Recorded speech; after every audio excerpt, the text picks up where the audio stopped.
São Miguel Arcanjo, defendei-nos no combate. Sede nosso refúgio contra as maldades e as ciladas do demônio. Ordena-lhe Deus, instantemente o pedimos. E vós, príncipe da milícia celeste, pela virtude divina, precipitai ao inferno a Satanás e a todos os espíritos malignos que andam pelo mundo para perderem as almas. Em nome do Pai, do Filho e do Espírito Santo. Bom dia. Quero acolher mais uma vez você aqui na comunidade Canção Nova, em Cachoeira Paulista, nesse dia de Kairós, que estamos com o tema Combatentes na Fé. É uma alegria receber você aqui em Cachoeira Paulista, mas você também, que nos acompanha através da TV Canção Nova, através das nossas redes sociais, CN Plus, também pela Rádio Canção Nova, em diversos lugares desse Brasil, como se diz, do rincão do meu Brasil. Uma alegria estar podendo partilhar a palavra de Deus com você nessa manhã. Combatentes na fé, estamos batizando, podemos assim dizer, esse Kairós com esse tema, diante do livro, da proposta do livro do nosso pai fundador, Padre Jonas Abib, a Elisângela, há pouco tempo aqui, antes do nosso intervalo, apresentou aqui, a série Combatentes, e entre elas está o Combatentes na Fé. Por quê? Porque nós, como membros da comunidade Canção Nova, queremos levar à frente, adiante, esse legado do Padre Jonas. Nós queremos levar a força desse carisma Canção Nova, que partiu do coração de Deus, claro, mas que perpassou por ele como fundador, e o legado que ele deixou, porque foi um homem de fé, foi um homem visionário. Quem está aqui em Cachoeira Paulista, nem imagina, talvez seja a sua primeira vez aqui, ali embaixo, naquele centro de evangelização, talvez você desceu até lá para conhecer, enorme, não é? Grande, talvez quem esteja em casa também conhece, das diversas acampamentos e encontros que nós temos, ou até mesmo estando aqui. Ali era um brejo, gente, ali era um buraco, um negócio que você não imaginava o que poderia acontecer, ele não podia construir nada. Ele olhava e dizia, com aquela voz dele, aqui será um louvódromo, é o centro de evangelização, porque ele já via. Era um homem que em vários aspectos mostrou a sua vivência de fé. E era bonito ele dizer que ele era como um menino que ia correndo atrás do pai, o pai ia caminhando, o menino por ser menor, ele ia correndo, e Deus ia fazendo todas as coisas, através dele. Quantos milagres, através dele, e o maior milagre, é estarmos aqui juntos hoje, você que está em casa, assistindo, aí de longe, vai saber onde nesse mundão do meu Deus, e nós queremos levar, hoje nós estamos celebrando 11 meses da eternidade de Padre Jonas, dia 12 de dezembro, celebraremos um ano, daqui exatamente um mês, e é uma alegria estarmos aqui compartilhando, desse Combatentes na Fé. Mais cedo, o Vitinho trouxe para nós, nós chamamos ele de Vitinho, tá? É o Vitor. Ele trouxe para nós aqui a vivência da fé. Como é viver na fé? Então ele trouxe vários elementos para alimentar essa realidade em nós. E agora eu venho com a proposta para sermos como homens de guerra. Somos convocados pelo Senhor a sermos como homens de guerra. No livro Combatentes na Fé, Padre Jonas utiliza essa palavra que está em Joel, o profeta Joel, no capítulo 4, a partir do versículo 9. Aqui o Padre Jonas vai trazendo para nós também essa necessidade de nos colocarmos como os combatentes. Para ser combatente, a gente lembra muito de exército, lembramos muito dessa realidade de combate, combatente, combate.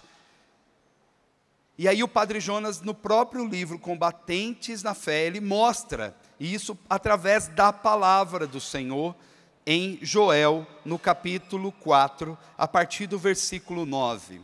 E a palavra diz assim: chamai os valentes, Aproximem-se, subam todos os guerreiros. Os vossos arados, transformai-os em espadas, e as vossas foices em lanças. Mesmo o enfermo diga: eu sou guerreiro. Depressa, nações, vinde todas, reuni-vos de toda parte, ó Senhor, fazei descer ali os vossos valentes. Palavra do Senhor. Essa palavra do profeta era direcionada para um povo, porque nós sabemos que o povo de Israel tinha sim os seus combatentes, tinha os seus da área militar, os seus soldados, mas aqui era uma convocação para o povo. Deus estava mandando o profeta acordar o povo de Israel, dessa época do profeta. Um povo que tinha lá os seus trabalhos, ali a sua plantação, era do agro, né? Estava ali plantando, por isso que fala, pega os seus arados e os transforme em espada. As vossas foices, né, que era para poder cortar aquele mato, que estava ali para atrapalhar a plantação, que ela se torne lança. Mesmo aquele que está enfermo, e aí tem outras traduções que vão dizer, mesmo você com medo, medroso, você fraco, achando que você não é capaz, diga: eu sou guerreiro. Olha para quem está do seu lado e diga: valente guerreiro, ou guerreira, né? Levanta-se, o Senhor te convoca, o Senhor te alista. Meus irmãos, o Senhor está dizendo nessa palavra, dando-nos a condição de que na nossa vivência espiritual estamos travando constantes batalhas. Há um combate. E quando a palavra desse livro, o tema do livro do Padre Jonas vai dizer combatentes na fé, é que quem está querendo viver uma fé genuína, uma fé autêntica, essa pessoa precisa entrar como se estivesse entrando numa batalha. Nós vamos lembrar lá em Efésios, no capítulo 6, Paulo dizendo: tomai o escudo da fé, empunhai o capacete da salvação, a armadura de Deus, empunhai a espada do Espírito, que é a palavra de Deus. E Paulo vai trazendo isso por quê? Porque é realmente uma batalha. Para que possamos viver na fé, uma fé autêntica, uma fé genuína, é preciso que nós queiramos entrar nesse combate. Em 1 Macabeus, né, e aí eu quero listar outras passagens que falam de combate, que nos leva a perceber que de fato, para se viver uma fé autêntica, nós temos que nos colocar em condições de batalha, em situação de combate. Em 1 Macabeus, ali no capítulo 3, Judas Macabeu era um dos comandantes do exército de Israel, na época, ali 2, 3 séculos antes de Cristo. E ali, eles vinham batalhando as várias batalhas e vencendo. Só que eram batalhas frequentes, eles terminavam uma batalha, já iam para outra, sem intervalo. E eles chegaram numa condição aonde ao longe eles viram um acampamento do exército inimigo e viu que eles eram muito mais numerosos do que o povo de Israel, os combatentes de Israel. E ali os soldados começaram a dizer a Judas Macabeu: nós não vamos vencer, nós estamos extenuados, estamos cansados, batalhamos batalhas atrás de batalhas e nem sequer comemos, estamos enfraquecidos, ao ponto de que Judas Macabeu vai dizer no capítulo 3 de 1 Macabeus, versículo 19, o seguinte: a vitória no combate não depende do número, da quantidade, do tamanho de um exército, mas da força que desce do céu. E eles vão para essa batalha e saem vitoriosos, mesmo sendo em menor número, porque o Senhor dos exércitos estava com o seu povo. Em 1 Timóteo, Paulo vai dizer no capítulo 6, versículo 12, combate o bom combate da fé.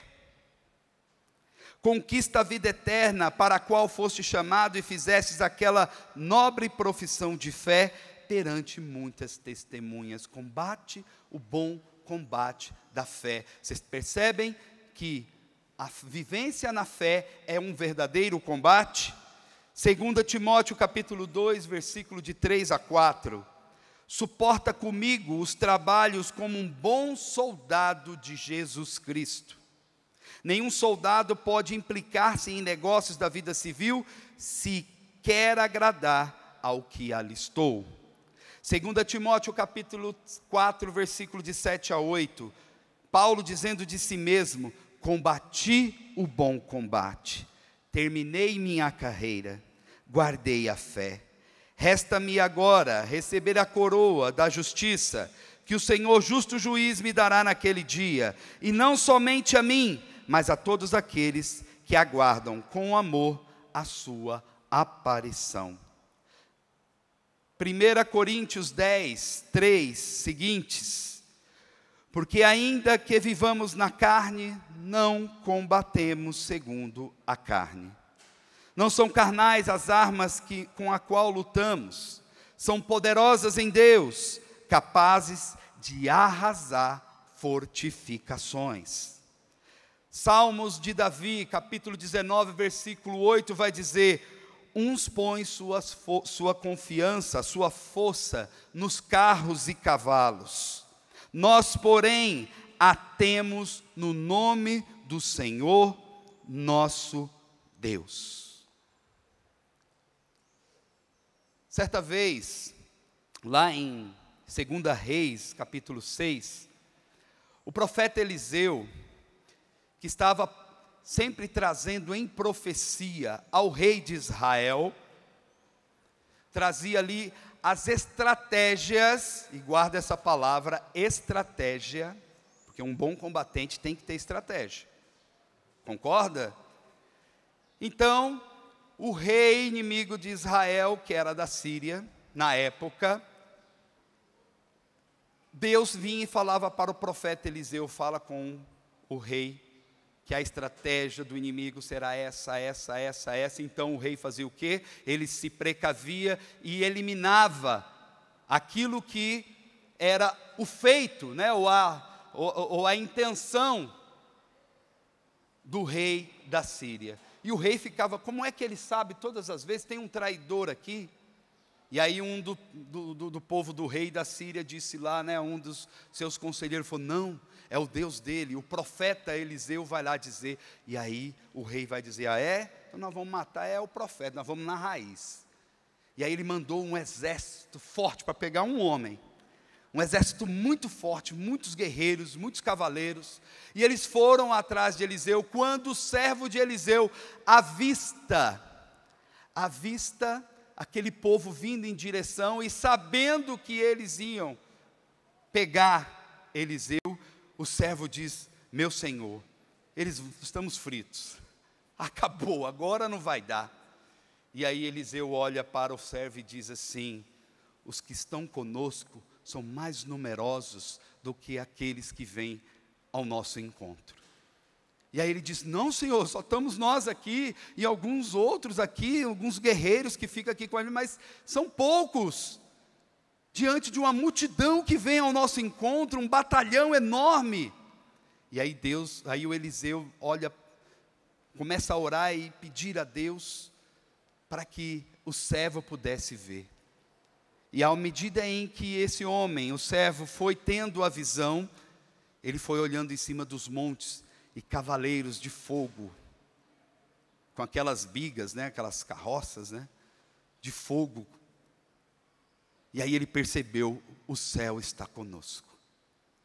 Você acredita que o céu está contigo? na sua situação, no seu problema, na sua dificuldade. Você tem hoje isso dentro de si, de que o céu está com você. Olha só, está vindo um batalhão.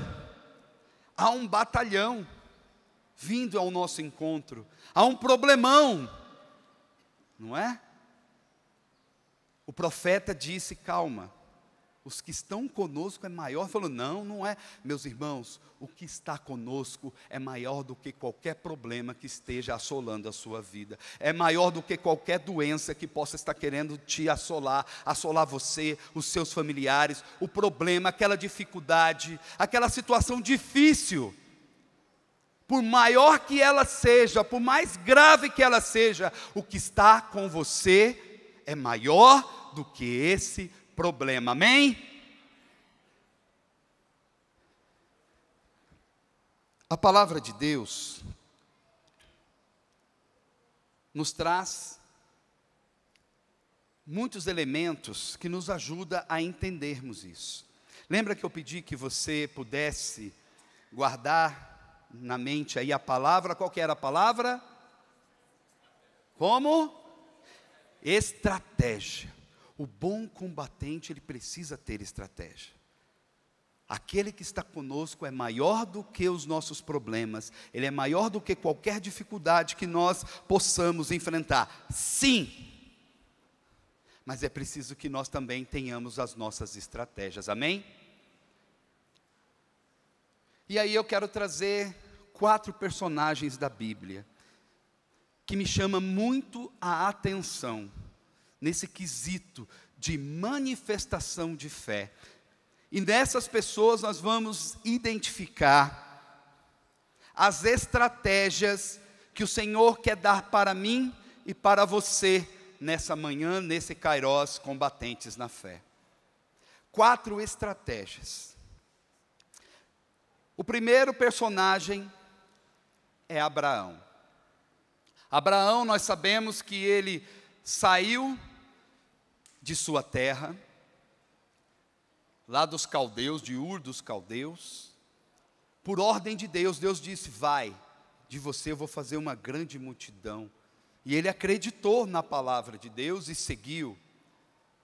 E disse, olha, de você eu vou fazer uma multidão, uma grande nação. De você, olha para o céu. E aí Abraão olhava, consegue contar o número das estrelas, né? Quem mora mais em realidade rural, consegue, por isso é que está mais longe, distante da cidade, onde tem muita iluminação, você não consegue contar as estrelas, não é mesmo? É tanta estrela, você se perde. E aí Abraão diz, olha, se você puder contar, conta, é o número das estrelas, vai ser o povo que eu vou fazer sair de ti. Ou a areia da praia, se você puder contar os grãos da areia da praia, essa vai ser a sua descendência, a descendência que sairá de ti. E Abraão foi seguindo, acreditando na palavra do Senhor, e é aí que leva ele, a uma das realidades que leva a dar a ele, né, o critério ou a característica de homem, pai da fé, né, o pai da fé. O nosso pai da fé é Abraão, como se fosse aquele o primeiro que creu na mensagem do Senhor. Abraão não podia ter filho porque era velho, e você já deve conhecer essa história. Ele tinha 100 anos, a mulher tinha 90, e Deus tinha falado, mas ele acreditou, Deus vai dar, né? Teve um rolo lá, uma situação com a escrava, que a mulher dizia, a Sara dizia, não, eu não vou, eu já estou velha demais, é melhor você pegar essa mulher aqui e ter um filho, porque você precisa ter a sua descendência. E essa mulher engravida, e depois fica esnobando a Sara, dizendo para ela, olha, eu dei você, ó, murcha, acabada, não conseguiu, eu consegui. E ali Sara, né, manda ela embora, depois ela volta. Mas Deus vem ao encontro de Abraão e disse, não é da escrava, é da livre que vai vir a sua descendência. E uma certa vez, debaixo do carvalho de Mambré, ali, ou de Manri, né, dependendo da tradução bíblica, ali apareceu os 3 anjos, né, que simboliza ali pelas exegese, de muitos exegetas, né, inclusive da igreja, da nossa igreja, de que ali era a Santíssima Trindade, o Pai, o Filho e o Espírito Santo. E ali eles trouxeram uma mensagem. A mensagem era qual? A sua mulher ficará grávida. Chegou o tempo. O ano que vem passarei por aqui e ela já vai estar com o menino no seu braço. Sara não acreditou muito, velha como sou, murcha, acabada, 90 anos, como é que eu vou gerar? Não, impossível isso, né? Ela riu, né? Mas aconteceu. E nasceu então quem? Isaac.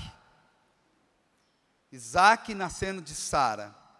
Quando Isaac tinha mais ou menos 12 anos, Deus veio ao encontro de Abraão e disse a ele, está narrado lá no capítulo 22 de Gênesis: Abraão, pega o seu filho, oferece ele em holocausto a mim. Pensa, depois de velho, 100 anos, aí já tinha 112, né? Se o menino tinha 12 anos, depois de velho, Deus me deu um filho, agora ele está pedindo para sacrificar, mas o homem era um homem abandonado em Deus, ele era totalmente abandonado na fé. Se Deus está mandando fazer, eu vou fazer, Ele tem o melhor para mim. E ele foi, juntou ali os seus servos, mais 2 servos, né? Colocou lá no jumento todas as coisas para a viagem, porque ele tinha que ir para o monte Moriá, que era um local onde Deus indicou que deveria ser o sacrifício, e lá partiu ele. Mas tem algo muito interessante nessa passagem, é aí que eu quero focar, que quando Abraão vai caminhando e chega ao pé do monte, ali perto do monte, ele diz algo para os servos, que está lá no capítulo 22, versículo 5 de Gênesis. Ele diz uma coisa: ficai aqui com o jumento. Disse ele aos seus servos: eu e o menino vamos até lá, mais adiante, para adorar, oferecer esse sacrifício, e depois voltaremos a vós. Olha aqui o que ele disse: olha, fica aqui, nos espere, nós vamos lá fazer o sacrifício, adorar o Senhor no monte, eu e o menino, somente nós, só nós 2, depois nós voltaremos.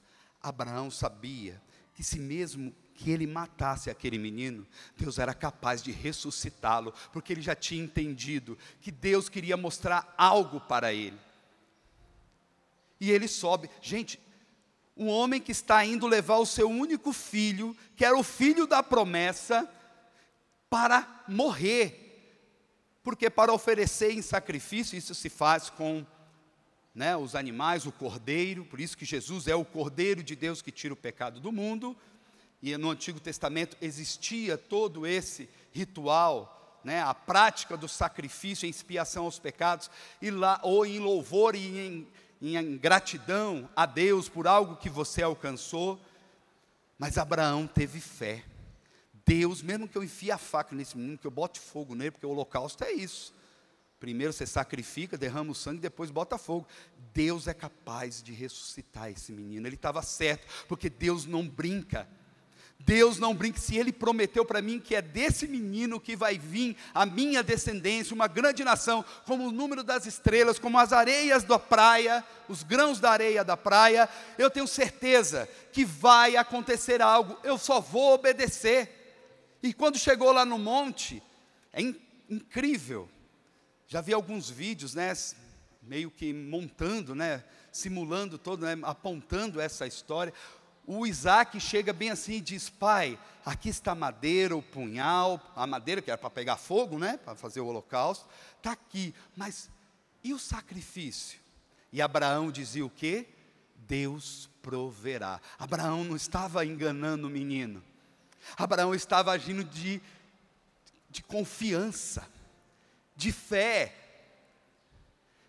E ali quando ele subiu, e é engraçado esses vídeos que a gente vai vendo, que quando Abraão vai amarrar o menino se assusta, né? Isso não está narrado no texto bíblico, mas ali se elabora para que ajude a gente a poder entender melhor aquele momento, e é muito bonito, porque no momento, eu me emociono um pouco, porque é forte a cena. O menino se assusta: pai, o que o senhor vai fazer? Filho, Deus mandou que você fosse o sacrifício. Meu filho está aqui, ó. Eu não sei se eu teria essa fé de Abraão. Meu filho tem 8 anos. Eu não sei se eu teria. Senhor, dai-me essa fé. Eu preciso crescer nessa fé. E ele diz: filho, Deus mandou, você será o sacrifício. E na cena é incrível que o menino, ele mesmo se oferece.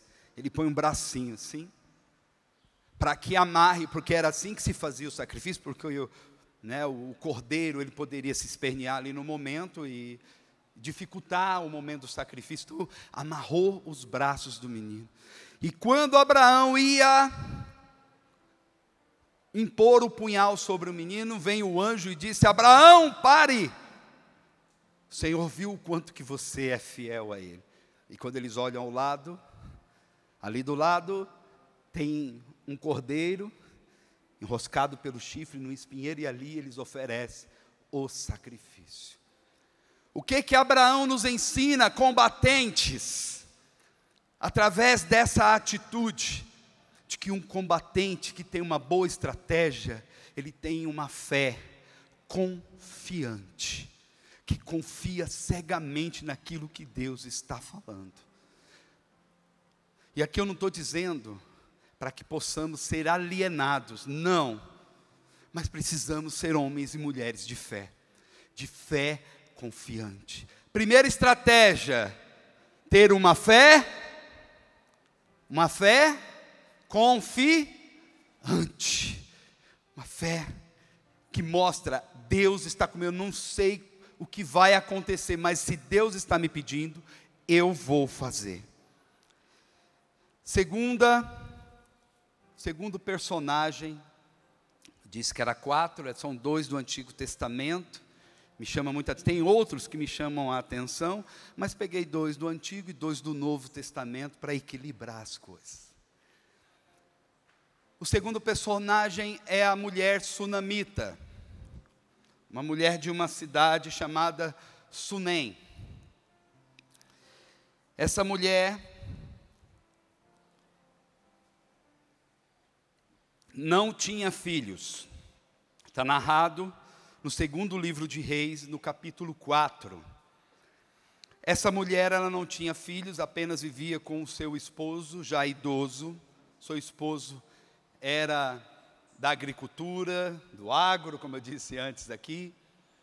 E ali, o profeta Eliseu com o seu servo passava sempre passava por ali. Então eles começaram a perceber e começou a chamar o profeta, o qual eles chamavam o homem de Deus. Então o profeta, quando chegava ali, ele ficava, se hospedava, dormia, tomava a refeição, depois ia embora. Essa mulher chegou e disse para o esposo: olha, o profeta constantemente passa por aqui, ele precisa de um lugar para se hospedar. Por que nós não fazemos um quarto para ele nessa parte de cima, onde ele poderá ali tranquilo, a gente põe uma escrivaninha, está bem assim no texto bíblico, colocamos ali um candeeirozinho para ele poder enxergar, se ele quiser fazer alguma anotação, fazer alguma leitura de algum pergaminho. E ali o marido consentiu ao pedido dessa mulher. E o profeta, ao saber que tinha esse lugar para ele falou: nossa, será que eu queria retribuir essa mulher?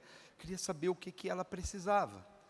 E pediu para o servo Giese, o nome do servo: Giese, vai até essa mulher, vê ali o que ela está precisando. De repente ela precisa de alguma intercessão com alguma autoridade, talvez com o rei, alguma coisa nesse sentido. Vai lá, Giese, fala com ela, vê se ela precisa de algo.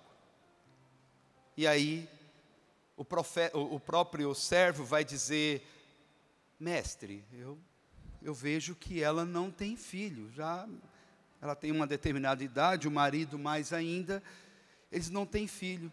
E aí Eliseu chamou essa mulher e disse, profeticamente, daqui 1 ano eu volto e você terá o seu menino nos seus braços. Falou, não, Senhor, eu já estou dessa idade, vai acontecer, é profecia sobre a sua vida. E esse menino veio, e aí ele nasceu. Só que esse menino cresceu também, esse menino cresceu, e certa vez lá na lavoura com o seu pai, trabalhando, esse menino começou a sentir uma dor de cabeça muito forte, uma fortíssima dor de cabeça. E ali, o pai mandou os servos, leva ele lá para casa, para a mãe cuidar dele, com essa dor forte de cabeça. Quando ele chegou lá, ele ficou no colo da mãe, todo o tempo. Isso já era de manhã, quando chegou o meio-dia, esse menino morreu. Está assim. Ele ficou até o meio-dia com a sua mãe, e ali no colo da mãe, ele morreu. E aí vem algo surpreendente dessa mulher. Quando ela vê o filho morto, no seu colo, nos seus braços, ela começou a gritar, a berrar, a dizer, meu Deus do céu, meu filho, ai agora, por que Deus me deu esse filho? E começou a praguejar? Não. Ela vai até o seu marido e diz, olha, arruma 2 servos para ensinar um cavalo, um jumento, para mim, para que eu vá até o homem de Deus. Aí o marido pergunta, mas o que você vai fazer lá com o homem de Deus? Olha como é que diz o texto bíblico. 2 Reis, capítulo 4, versículo 23. Ela fala isso para o marido, e o marido diz assim, por que vai ter com ele hoje? Não, o marido achou isso. Ela não falou para o marido que o menino tinha morrido. O marido estava lá na lavoura, ela que estava com o menino, ela deixou o menino na cama do profeta, vai dizer o texto bíblico. Sabe aquela sala, aquele quarto que ela fez? Ela foi lá e colocou o menino morto na cama do profeta. E aí ele veio, ele diz, por que você vai hoje? Não é lua nova, não é sábado, né? Não tem nada, você não vai oferecer sacrifício. Não estou entendendo. Ela diz assim, fica tranquilo. Fica tranquilo. E aí ele falou, então tá bom, você quer ir, vai. Aí mandou então selar o jumento e disse ao escravo, né? Então ela disse ao escravo, conduza-me, apressa-te, não me detenhas no caminho sem que eu te diga, vamos lá onde mora o profeta, né? Nós vamos para lá. Ela partiu, chegou aonde estava o homem de Deus, no Monte Carmelo. O homem de Deus, vendo-a de longe, que é o homem de Deus aqui é Eliseu, tá? O homem de Deus, vendo-a de longe, disse ao seu servo Giese, aí vem a sunamita, corre-lhe ao encontro e pergunta se ela vai bem, como vai o seu marido e o seu filho? E aí o servo foi lá perguntar, no meio do caminho, antes de ela chegar no profeta, ele foi lá na frente encontrar com ela. E aí, como é que está o seu marido, seu filho, seja bem-vinda, né? Está tudo bem? Aí ela responde, sabe o quê? Tudo vai bem. Gente, não estava bem. Mas essa mulher, diante do próprio servo de Eliseu, o qual ela foi encontrar para buscar a solução daquele problemão que ela estava tendo, que era a morte do seu filho. Ali ela já podia, ai que bom, você é o servo do profeta, que bom, me leva agora para ele, porque agora meu filho morreu e tem que acontecer alguma coisa. Ela falou o quê? Tudo vai? Não, está tudo bem. Tudo bem. Só que quando ela chega diante do profeta, só ela e o profeta, falou, profeta, você anunciou uma profecia na minha vida. O Senhor disse que eu ia ter um filho, e eu tive esse filho. O menino está morto lá, profeta. O profeta fala assim, não vou mandar meu servo ir lá, com o meu cajado, põe em cima do menino, que ele vai ressuscitar. Falou, não, profeta. Senão eu já tinha falado com ele no meio do caminho ali. Profeta, é o Senhor. O profeta se colocou em prontidão e foi ao encontro do seu filho. Lá, né, e aqui eu não quero me deter, mas tem uns elementos dentro, depois vocês podem ler, 2 Reis 4, toda a história na íntegra, mas ali o profeta consegue ressuscitar o menino. Até tem a questão que ele espirra 7 vezes, e aí ele pega o menino e leva para a mãe, vivo. Mas o que fica importante para nós, como a segunda estratégia, tenhamos foco. Foco. Uma fé com foco. Quando nós estamos em uma situação de dificuldade, ao invés de nós desesperarmos, ao invés de nós começarmos a nos lamuriar, a reclamar, a praguejar, vamos para a capela, nós vamos perante Deus, ou até mesmo no meu quarto, me ajoelhar na cama e dizer: Senhor, a minha situação é essa aqui, Senhor. Não é com qualquer pessoa. Essa mulher não foi nem com seu esposo falar: olha, o menino morreu. Não, ela acreditou piamente que o homem que anunciou a profecia na vida dela, ele poderia trazer a bênção de Deus na sua vida e fazer com que o seu filho revivesse. Uma mulher que teve foco, ela foi no lugar certo, ela olhava as pessoas para o seu próprio marido: não, fica tranquilo, está tudo bem, eu só quero ir lá ver o profeta. O servo do profeta vem: não, tudo vai bem, está tudo bem. Uma mulher com foco, uma fé focada. É a segunda estratégia que o Senhor quer nos ensinar hoje. Terceira estratégia. Qual foi a primeira estratégia? Uma fé confiante. A segunda, uma fé focada, com foco. Ou seja, eu vou na pessoa certa. E a pessoa certa é quem? É Deus na nossa vida. É no sacrário, na minha oração pessoal, no meu quarto. Amém? Terceira estratégia está narrada no Evangelho. Aí vamos para o Novo Testamento. A terceira estratégia é de uma pessoa que nem israelita era. Nem do povo de Israel essa pessoa era. Que é aquela mulher chamada Cirofenícia, ou a mulher cananeia. Essa mulher tinha uma filha que estava endemoniada. Um demônio possuiu o corpo daquela menina, e ela tinha os ataques, de possessão. Jesus ia passando por aquela região, e essa mulher vai ao encontro de Jesus. E essa mulher ali ao encontro de Jesus, ela diz: meu Senhor, a minha filha está atormentada por um demônio. E ela não... toda hora está ali, acontecendo essas realidades, esses ataques de possessão. Liberte a minha filha. Ela foi pedir pela filha. E quando chegou ali, Jesus olhou para ela, e até dura a palavra de Jesus, falou: minha filha, não cabe tirar o pão da mesa dos filhos e jogar para os cachorrinhos. Bem assim que Jesus fala. Você viu o que Jesus chamou ela? Falou: só uma cadela.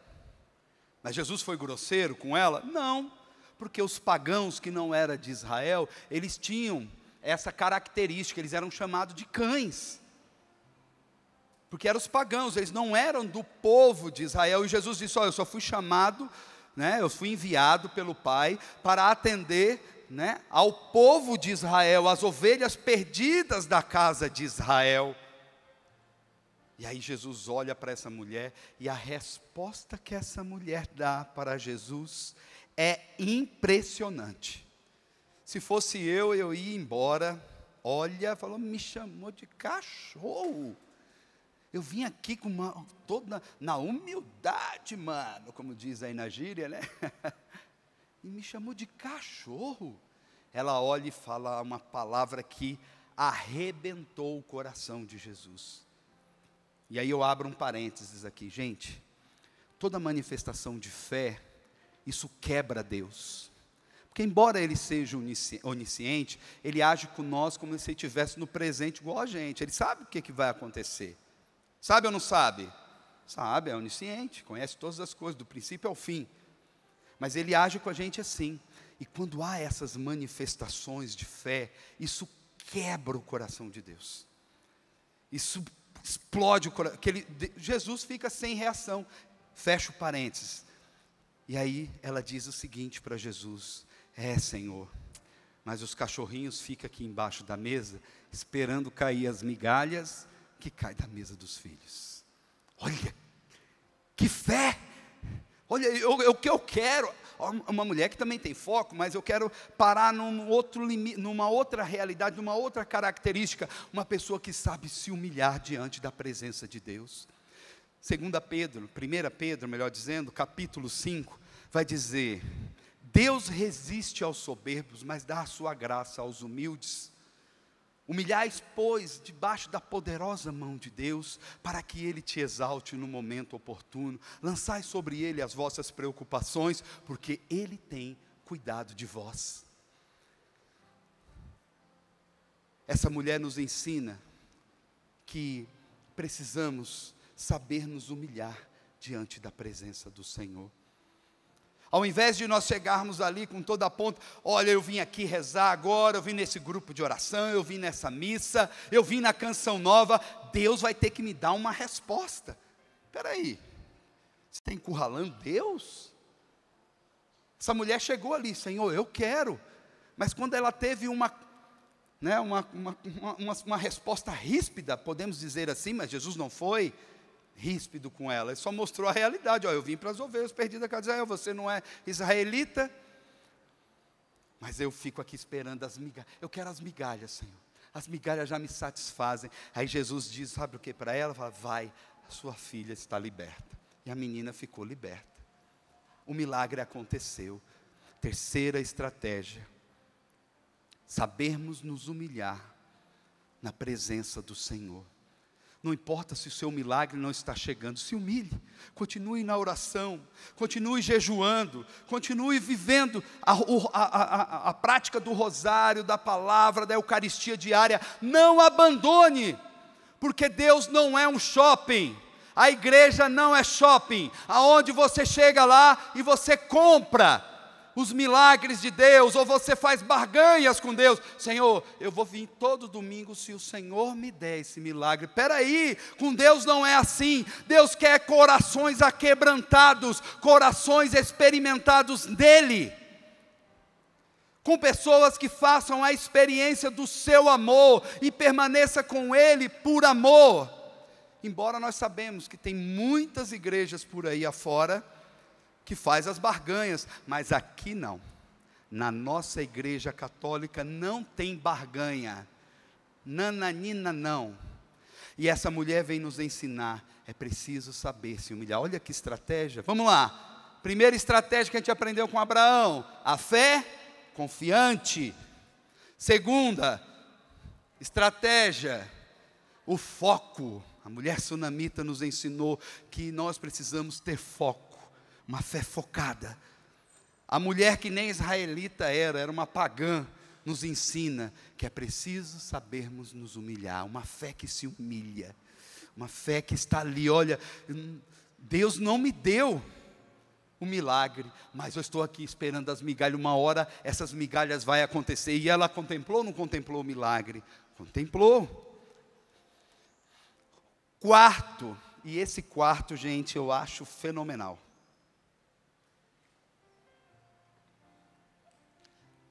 Está em vários outros evangelhos, mas também eu parei no de São Lucas, no capítulo 8. Nesse momento, Jesus está a caminho para ressuscitar uma criança. Olha, mais uma vez criança, né? Filho de Abraão, filho da sunamita. Nem tinha percebido, percebi agora. Mas era filha de Jairo, um chefe da sinagoga. E ele foi até Jesus dizer, olha, minha filha morreu. E Jesus se pôs a caminho para ir lá ver essa menina que morreu. Enquanto Jesus caminhava, gente, era uma multidão que seguia Jesus, vai dizer a narrativa do Evangelho. Quem mora aqui no centro de São Paulo aí, levanta a mão aí. Quem mora aí em São Paulo? Tem alguém aqui de São Paulo? Não? Mas, ali, ó. Como é que é 6 horas da tarde lá no metrô da Sé? A cruzamento da linha vermelha com azul. Gente, é uma coisa de louco. Eu morei na missão de São Paulo. E aí quando a gente vai entrar, né, Inácio? Inácio também morou lá na missão. Nós vamos chegar na estação, aí abre as portas do metrô para a gente entrar. Você não precisa se locomover. As pessoas se locomovem para você, que aí você sai arrastado para dentro do metrô, e é capaz de você cair lá do outro lado, que a outra porta também abre, do lado contrário.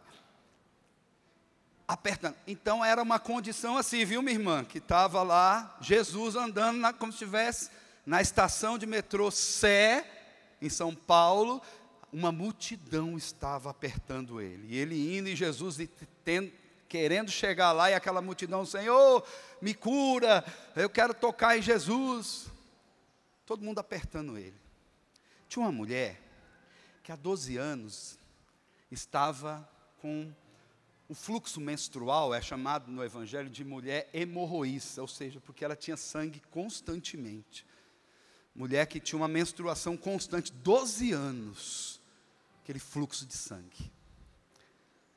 E à medida em que ela era uma mulher de posse, vai dizer o Evangelho, porque ela gastou tudo que tinha com médicos para tentar se curar e não se curava. Ela continuava daquele jeito. Eu gosto muito de imaginar, usar um pouco da imaginação, de ler o Evangelho e colocar ali a cena, né? Fabricar na minha cabeça a cena, sabe? E aí eu fico imaginando assim, aquela mulher, ela já estava há 12 anos dessa forma. Provavelmente, ela tinha, no mínimo,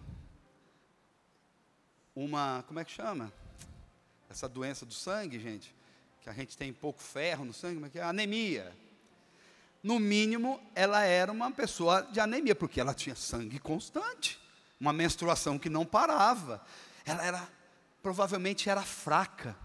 Ela não conseguia caminhar direito, ela talvez não tinha firmeza. São 12 anos, uma pessoa, né, mulher sabe qual que é, nesse seu ciclo menstrual, como é essa condição. E ela estava ali, no caminho em que Jesus estava aí com a turma da estação Sé do metrô. E à medida em que Jesus ia passando, ela disse bem assim, se eu tocar ao menos a barra do manto dele, eu posso ficar curada. E agora eu pergunto, por que essa mulher olhou para a barra do manto de Jesus, né? Que era o manto de Jesus. Ela podia pegar na manga, na gola, em qualquer outra, mas ela falou na barra. Barra, a gente sabe, barra, é embaixo. Por que ela foi barra? Porque essa mulher, ela estava tão fraca, ela estava no chão. Então ela via Jesus passando e o povo falando, Jesus, ele está passando. E ela viu ali entre uma perna e outra, ela viu ali aquele homem passando, que é Jesus. E disse, se eu tocar no manto, eu penso, gente, que essa mulher foi se arrastando, porque não tinha força, estava caída. Ela foi se arrastando. E lá não tinha cimentado, bloquete, asfalto. Era terra, barro. E ela talvez naquela multidão passando, foi pisada, foi pisoteada, e ela ia ali, até que ela consegue se arrastando, o se arrastando não está no Evangelho, isso aí é meu, tá? Que eu imagino que foi isso, e ela foi se arrastar até que ela tocou no manto de Jesus. Na hora que ela tocou, a palavra diz que ela sentiu instantaneamente os seus fluxos sanguíneos lá daquela menstruação contínua cessar, parou. E aí Jesus criou uma situação ali com os discípulos, falou, peraí, alguém me tocou. Os discípulos, só está de brincadeira com a gente, essa multidão aqui te apertando, para todo lado, tocando no Senhor, todo mundo aqui te tocou, Senhor. Falou, não, uma força saiu de mim. Alguma coisa saiu de mim. E aí Jesus, nessa hora, eu acredito que deva ter dado um clarão, assim, né? Que todo mundo, quem foi que tocou o Senhor, né? Todo mundo está ali. Quem foi, quem Jesus está falando? E aí os discípulos foram olhando. Quando eles olharam, viram aquela mulher ali, caída. Ela foi, vendo ela naquela situação, falou, Senhor, foi eu que te toquei. Aí Jesus olha para ela e diz o quê? Vai, a filha, no Evangelho está escrito filha, a tua fé te salvou. Vai, você está curada. O que essa mulher nos ensina? Como estratégia de combatentes da fé? Que nós não podemos parar nos limites. Essa mulher gastou tudo que tinha. Essa mulher, ela se consumiu na sua vida. Essa mulher se viu numa situação em que ela estava se arrastando. Ela estava ali no meio do barro, no meio da lama. Uma mulher que já teve posses. Não estou falando de uma pessoa que tinha uma condição de rua, uma condição de mendigar. Não, ela era uma mulher de posse, gastou tudo que tinha. E ela foi ali, ela não foi parando. Ela viu Jesus e disse: ali está quem pode me curar desse mal. E ela não parou nos limites. É isso que ela nos ensina. Combatentes na fé. Se você de fato quer contemplar milagres na sua vida, se você quer contemplar os grandes feitos do Senhor na sua vida, é preciso que você tome posse dessas 4 estratégias, como verdadeiros combatentes. Estratégia de guerra, tática de guerra. Fé confiante. O Senhor falou, eu vou até o fim, porque Ele me disse. Repito, não é aquela coisa alienada que a gente quer que seja do nosso jeito, e aí fala, Deus me falou. Não, é só o quando Deus te fala de fato. E Deus pode falar de diversas maneiras, falar com você interiormente, através da palavra, através de uma pessoa que orou por você, e que rezou por você, e que você recebeu, te deu uma profecia. Ó, Deus está falando que vai acontecer isso, isso, isso, isso na sua vida. Se Deus está falando, eu vou tomar posse. Não importa o que a vida está me mostrando. Porque muitas vezes na nossa vida, as circunstâncias, os fatos, diz para nós, não tem jeito. Não vai dar. Mas aí quando nós temos lá dentro de nós, aquilo que o Vitor disse de manhã, né? A certeza de receber algo que ainda não recebemos, mas eu vou receber, que é a definição de fé em Hebreus 11:1. Quando você toma essa diferença e você vai dizer, sim, em Deus eu posso. Em Deus eu vou conseguir, porque se Ele está me dizendo, Ele vai cumprir, porque a palavra vai nos dizer, Deus não é homem para que minta, Ele não é homem para voltar atrás. Hebreus 11:6 vai dizer o seguinte, que sem fé é impossível agradar a Deus. Se não tiver fé, não tem como você agradar a Deus. Se você quer agradar a Deus, tenha fé. Porque aqueles que dele se aproximam, devem primeiro acreditar que Ele existe e que Ele recompensa aqueles que o buscam. Olha essas pessoas, como elas foram surpreendidas, esses 4 professores, vamos dizer assim, que nos ensinam essa estratégia de viver um verdadeiro combate na fé. Porque como nós vimos nas diversas passagens bíblicas, nós vimos ali que vivemos constantemente um combate, é uma luta conosco mesmo, uma luta com a gente, com a nossa incredulidade, que a nossa humanidade grita, gente.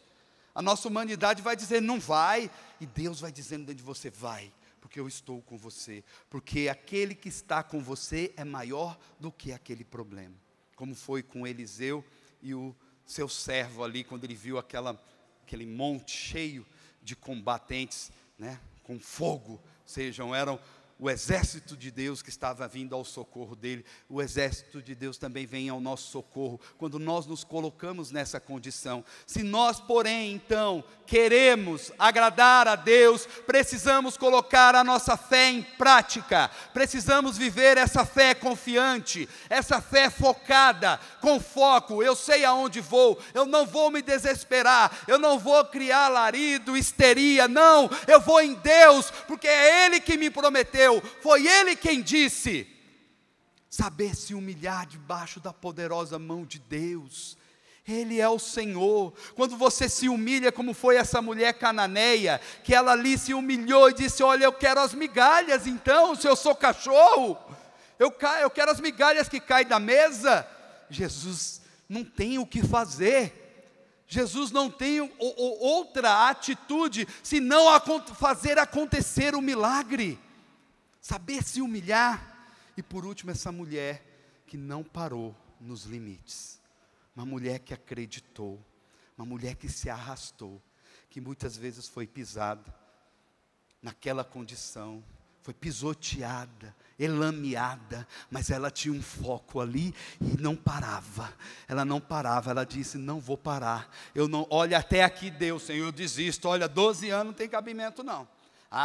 Eu vou largar esse negócio, não, eu vou ficar assim pro resto da vida mesmo. Quero mais não, mas ela queria ficar curada e ela encontrou quem poderia trazer a cura. Meus irmãos combatentes na fé, você que está em casa, você que está aqui, se você quer de fato contemplar milagres na sua vida, viva essas 4 estratégias, que com certeza você vai alcançar grandes feitos na sua vida. Você crê nisso? Você crê nessa palavra que foi proclamada sobre a sua vida? Eu creio, porque eu sou o primeiro a ouvir aqui. Eu creio que é para mim, primeiro é para mim. Porque tudo isso que eu estou falando para vocês, outras coisas foram novas aqui durante a pregação. Primeiro Deus falou para mim, serve para mim. Eu preciso ser um verdadeiro combatente de fé. Eu preciso ser. Você também quer ser? Se você quer ser, levanta a mão e diga: eu. Louvado seja Deus. Então vamos ficar em pé. E nós vamos pedir essa graça, dessa fé expectante. Essa fé confiante como a fé de Abraão. Essa fé focada como a mulher sunamita. Essa fé que sabe se humilhar diante de Deus, como a mulher cananeia, a Sirofenícia. Não parar, uma fé que não para nos limites, como aquela mulher do fluxo de sangue.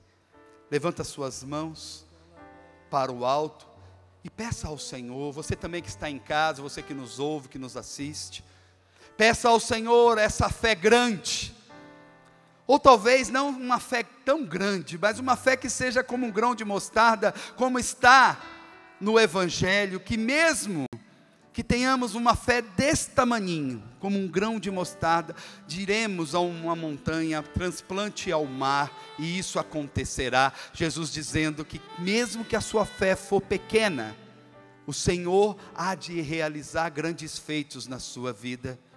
Mesmo que estejamos apenas pela penumbra, aquele foco de luz da fé, a penumbra da fé, como diz o prefácio da missa de todos os santos, na solenidade de todos os santos, estamos caminhando na penumbra da fé.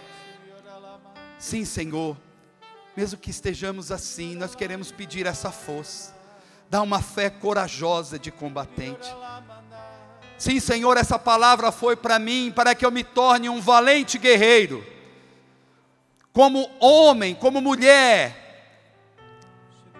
combatente, homem e mulher de guerra, que trava as batalhas espirituais, e que tem como principal arma a fé, e essas 4 estratégias, Senhor, dai-nos essa fé confiante, Jesus, dai-nos, Senhor, nesse fim de manhã e início de tarde, a graça, Senhor, de termos uma fé focada, uma fé, Senhor, que esteja de fato se humilhando na Tua presença, uma fé, Senhor, que não pare nos limites humanos, os limites visíveis, porque, Senhor, como diz a segunda carta aos Coríntios, de Paulo aos Coríntios, no capítulo 5, versículo 7, andamos na fé e não na visão. Por isso, Senhor, dai-nos essa graça nesse dia, que eu saia desse lugar cheio de fé, um verdadeiro combatente, que eu volte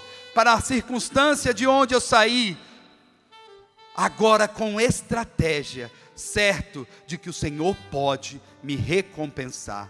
Dai-me a sua graça, Senhor, para a glória do Teu santo nome.